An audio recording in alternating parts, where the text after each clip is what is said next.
భూమితో ఉందురుగాక, నీ ఆత్మతోను ఉండునుగాక. పునీత యోహాను గారు వ్రాసిన సువార్తలోని భాగము. ప్రభువా, నీకు మహిమ కలుగునుగాక.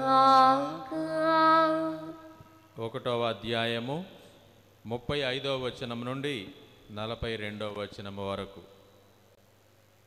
యోహాను తన శిష్యులలో ఇద్దరితో నిలుచొని ఉండగా ఆ సమీపమున నడిచిపోవుచున్న యేసును చూచి, ఇదిగో దేవుని గొర్రెపిల్ల అనెను.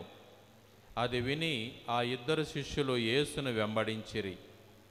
యేసు వెనుకకు తిరిగి వారు తనను అనుసరించుటను చూచి, మీరేమి వెతుకుచున్నారు అని అడిగెను. బోధకుడా, నీవు ఎక్కడ నివసించుచున్నావు అని అడిగిరి. వచ్చి చూడుడు అని యేసు సమాధానమిచ్చెను. వారు వెళ్ళి ఆయన నివాస స్థలమును చూచి ఆనాడు ఆయనతో ఉండిరి. అది ఇంచుమించు సాయంకాలము 4 గంటల వేళ. యోహాను చెప్పినది విని యేసును వెంబడించిన ఇద్దరిలో ఒకడు సీమోను పేతురు సోదరుడు అంద్రెయ. అతడు మొదట తన సహోదరుడగు సీమోనును కలిసి, మేము రక్షకుని కనుగొంటిమి అని చెప్పెను.